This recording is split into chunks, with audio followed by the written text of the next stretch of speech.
साथियों को महाशिवरात्रि की हार्दिक शुभकामनाएं।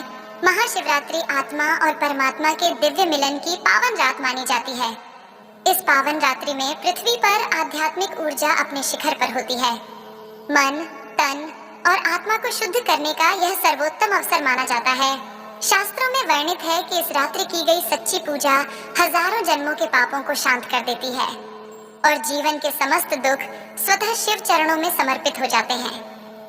प्रिय साथियों, इस दिव्य कथा को अंत तक अवश्य सुने। ये कथा है उस समय की जब पृथ्वी लोक पर हाहाकार मचा था। वर्षों नहीं, युगों युगों से लगने वाली वो तपिश, वो सन्नाटा, धरती का कण कण प्यास से बिलबिला रहा था और मानव हृदय पाषाण से भी कठोर हो चला था। ये कथा है उस दुर्भाग्य की जब मानव ने अपनी जननी प्रकृति का चीर हरण करना आरंभ किया और उसके बदले में प्रकृति ने भी अपनी गोद खाली कर दी। उस भयावह काल में एक ऐसा गांव था, नीर विहीन, जहां के कंठ सूख चुके थे, जहां की आंखें केवल टकटकी लगाए आकाश को देखती थीं, परंतु मेघों का नामो निशान तक न था। हाय रे दुर्भाग्य! गांव की सूखी धरती दरारें बन चुकी थी, इतनी गहरी कि मानो धरती माता का हृदय ही फट गया हो। कभी हरे भरे दिखने वाले खेत अब बस धूल का गुबार थे, जिन पर पैर रखते ही निराशा की एक और परत चढ़ जाती थी। कुएं जो कभी गांव की जीवन रेखा थे, आज पाताल से भी गहरे सूखे पड़े थे। उनमें झांकने पर बस अपना मुरझाया चेहरा ही दिखाई देता था। आशाहीन, गाजीवनहीन। मवेशी प्यास से तड़प तड़प कर प्राण त्याग रहे थे।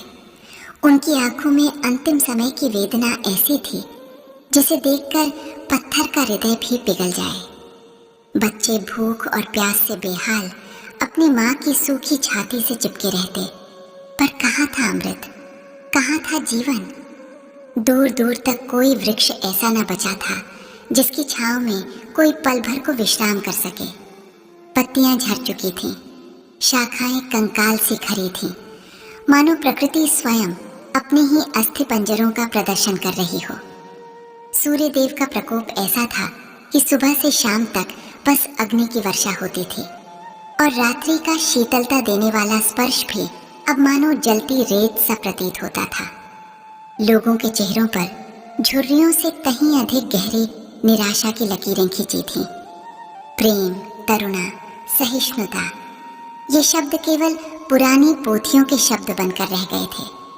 हर कोई बस अपने लिए जीता था, अपनी एक बूंद पानी के लिए लड़ता था। अपने सूखे कंठ को तर करने की चाह में वे अपने पड़ोसियों के सूखे कंठ को भूल चुके थे। एक दूसरे के प्रति घृणा इतनी बढ़ गई थी कि गांव में पहले कभी न देखी गई थी। धर्म के नाम पर बस कर्म कांड बचे थे और भीतर से हर आत्मा अधर्म के गहन अंधकार में डूब चुकी थी। प्रकृति, जिसे वे अपनी माता कहते थे, उसी का उन्होंने निर्ममता से शोषण किया था। उसके हर वरदान को उपभोग की वस्तु समझा था और अब उसी प्रकृति ने उनसे मुंह मोड़ लिया था। कैलाश पर्वत पर, जहां शाश्वत शांति और प्रेम का वास है, माता पार्वती का हृदय पृथ्वी लोक की इस दुर्दशा को देखकर विचलित हो उठा था। वे अपने आराध्य शिव के समीप बैठी थीं, परंतु उनकी आंखें पृथ्वी की ओर लगी थीं। धीरे धीरे उनकी आंखों से करुणा की अविरल धारा बहने लगी।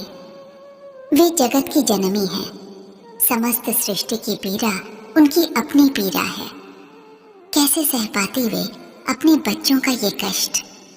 उनके अश्रुधारा कैलाश की पवित्र भूमि को भी भिगोने लगी, मानो स्वयं स्वर्ग भी पृथ्वी के दुख में रो रहा हो। हे नाथ, उनका कोमल परंतु पीड़ा से भरा स्वर गूंजा। ये कैसा समय आ गया है? मेरी संतानों को देखिए, वे प्यास से मर रहे हैं। उनके हृदय पाषाणवत हो गए हैं। धर्म का मार्ग छोड़कर वे अधर्म की ओर अग्रसर हैं। अपने स्वार्थ में अंधे होकर उन्होंने प्रकृति का विनाश किया है और अब प्रकृति भी उनसे रूठ गई है। क्या आप नहीं देख रहे महादेव, मेरी संतानों की ये दीनहीन दशा? मेरी आंखों से नीर नहीं थम रहे नाथ, मैं कैसे देखूं ये सब? महादेव, जो स्वयं वैराग्य और कल्याण के प्रतीक हैं, शांत मुद्रा में बैठे थे। उनकी आंखें मंद मंद खुली थीं और उनमें संपूर्ण ब्रह्मांड का ज्ञान समाया था। वे जानते थे कि ये केवल जल का अभाव नहीं, बल्कि मानव हृदय में करुणा और धर्म के अभाव का परिणाम है।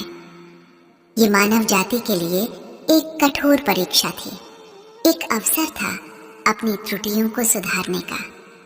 पार्वती, महादेव का गंभीर शांत स्वर गूंजा, निश्चय ही ये समय अत्यंत कठिन है। मानव ने स्वयं ही अपने लिए ये दशा उत्पन्न की है। उन्होंने मुझे पत्थरों में खोजा, पर अपने भीतर के शिव को विस्मृत कर दिया।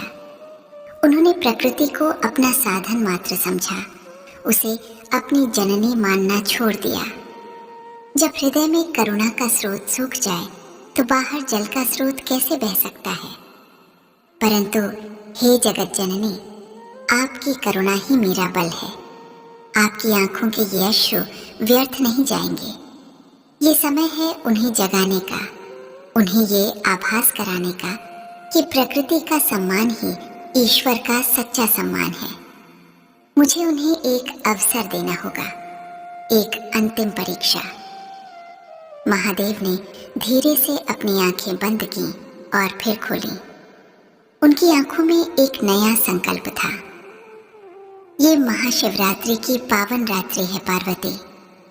आज रात्रि हम पृथ्वी पर चलेंगे, मानव हृदय की अग्नि परीक्षा लेने। देखेंगे क्या उस बंजर धरती पर, क्या उन सूखे हृदयों में अभी भी प्रेम और करुणा की कोई बूंद शेष है?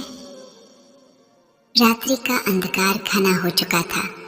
नीरविहीन गांव में महाशिवरात्रि का पर्व मनाना भी एक औपचारिकता मात्र रह गई थी। शिवालयों में दीप तो जल रहे थे, पर उन दीपों में उत्साह नहीं था, श्रद्धा नहीं थी, बस एक बोझिल कर्तव्य पालन था। लोगों के मन में अपने लिए भी जल नहीं था, तो भला वे महादेव को जलाभिषेक कहाँ से करते? बस कुछ सूखे पत्ते और कुछ बासी फूल ही चराए जा रहे थे, वो भी बिना मन के। ठीक इसी समय गांव की पगडंडी पर दो वृद्ध आकृति धीरे धीरे लड़खड़ाते हुए चली आ रही थीं। उनके वस्त्र जीर्ण शीर्ण थे, शरीर दुर्बलता से कांप रहा था, आंखों में गहरी थकान थी और होंठ प्यास से बुरी तरह फटे हुए थे। वे कोई और नहीं, स्वयं महादेव और माता पार्वती थे, साधारण वृद्ध दंपति का रूप धारण किए हुए। उनकी चाल इतनी धीमी थी मानो हर कदम उनके लिए एक पर्वत को पार करने जैसा हो। गांव में पहुंचकर उन्होंने एक मंदिर के पास जलती धूनी के पास बैठे कुछ गांव वालों को देखा। वे धीरे धीरे उनके पास पहुंचे, अपनी आवाज में पीड़ा और विनम्रता घोलते हुए। भाइयों बहनों, हम बहुत दूर से आ रहे हैं। इस उम्र में ये यात्रा, हम बहुत प्यासे हैं। यदि एक बूंद पानी मिल जाए तो आपके बड़े आभारी होंगे। हमारी जान निकल रही है, बस एक घूंट। परंतु गांव वालों के कानों तक उनकी करुण पुकार पहुंची भी तो हृदय तक न पहुंच पाई। उनमें से एक ने मुंह बिचकाते हुए कहा, पानी? यहाँ किसी के पास पानी नहीं है बाबा।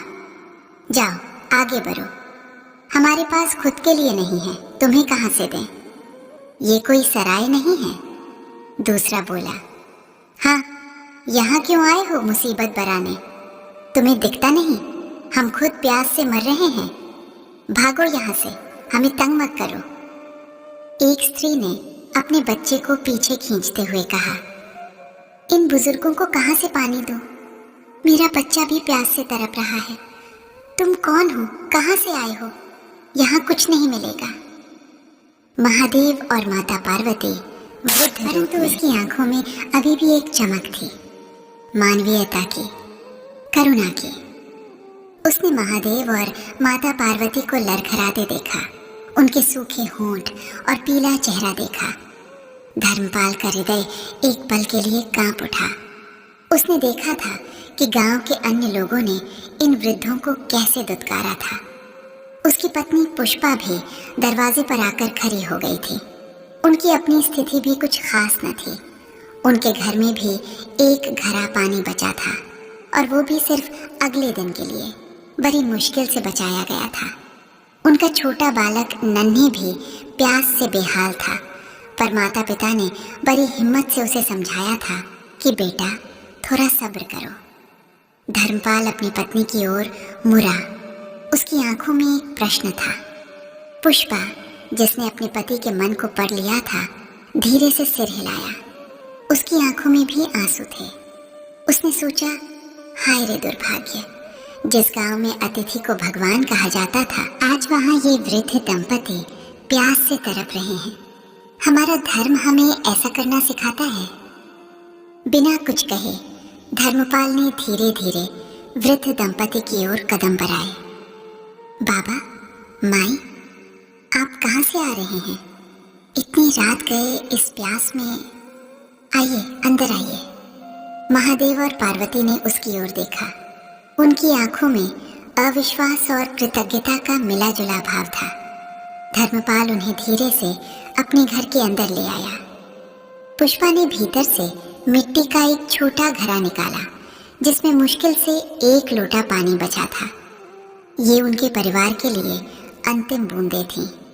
उसने एक टूटा हुआ गिलास उठाया, उसमें कांपते हाथों से पानी डाला और महादेव की ओर बढ़ाया। लीजिए बाबा, ये थोड़ा सा पानी ही बचा है, परंतु इसे स्वीकार करें, आपकी जान बच जाएगी। महादेव ने गिलास अपने हाथों में लिया। वो पानी नहीं था, वो अमृत था, मानव हृदय की करुणा का अमृत। उन्होंने गिलास होठों से लगाया और उस पानी की कुछ बूंदें अपने कंठ में उतारी। माता पार्वती ने भी, जो वृद्धा के रूप में थी, धीरे धीरे उस अमृत का सेवन किया। उस 1 लोटे पानी ने उनके शरीर में नहीं, बल्कि मानव हृदय में करुणा के स्रोत को जीवित कर दिया था। धर्मपाल और पुष्पा ने उन्हें बैठने के लिए एक सूखी चटाई दी।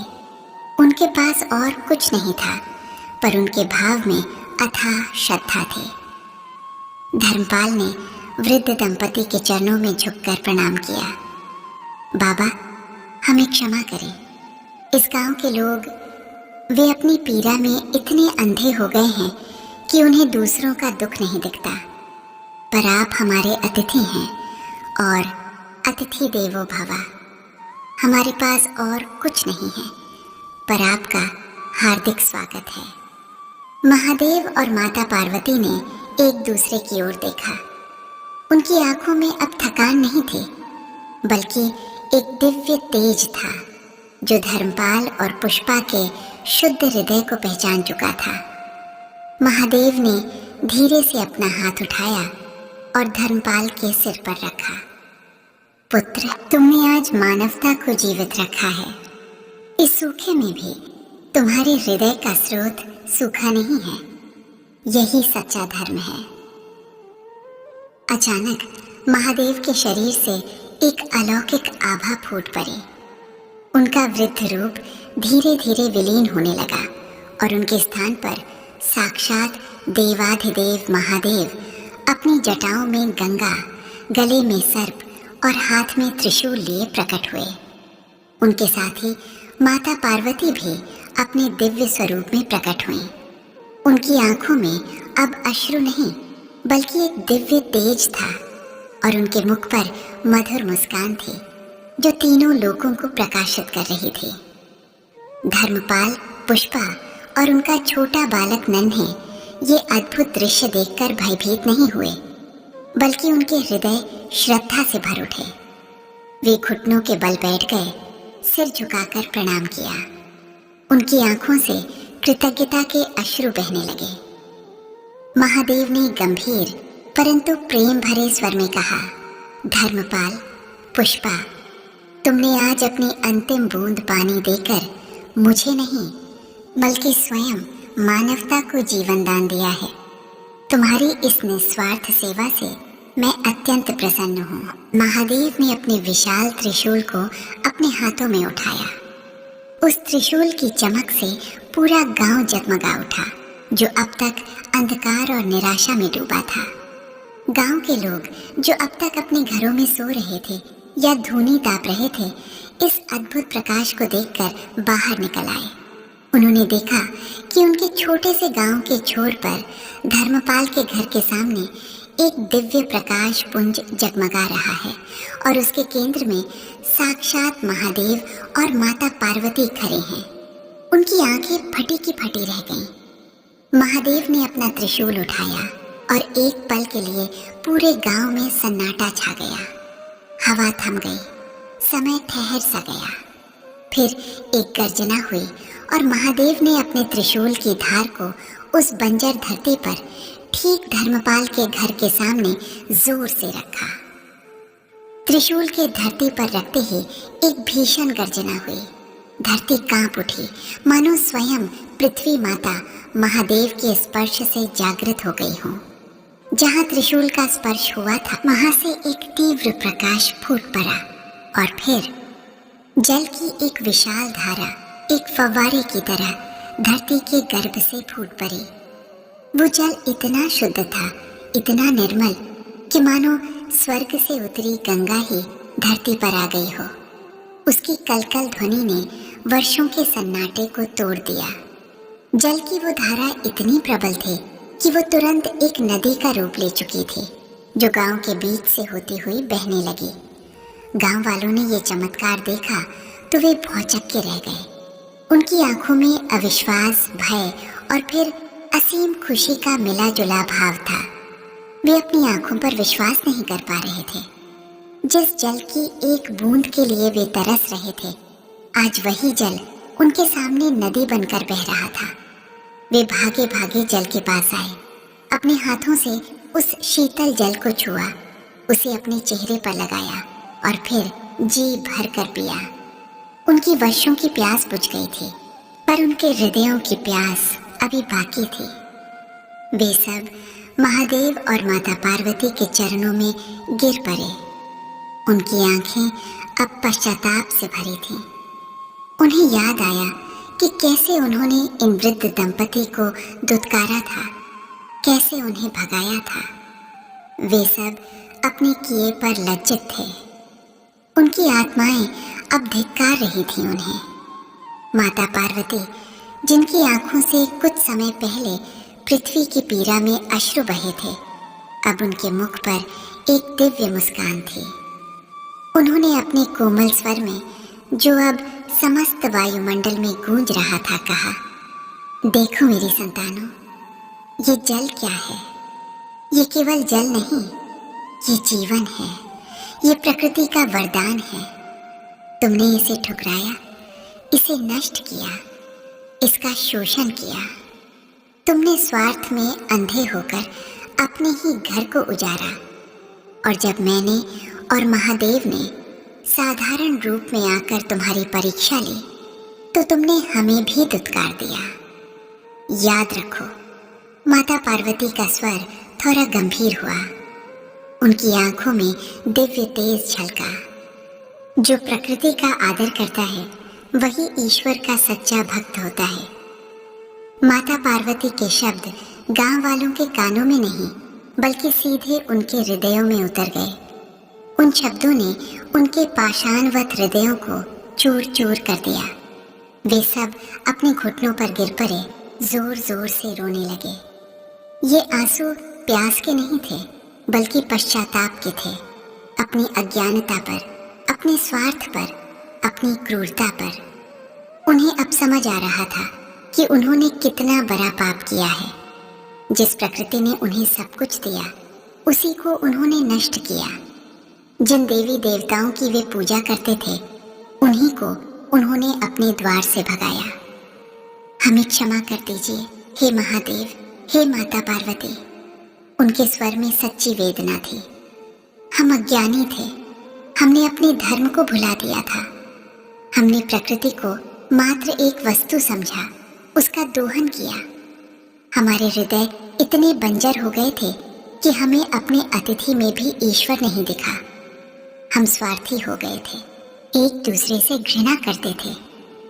हमारा दुर्भाग्य ही था कि हम आपकी कृपा को पहचान ना सके। महादेव और माता पार्वती ने मुस्कुराते हुए उन पर अपनी कृपा दृष्टि डाली।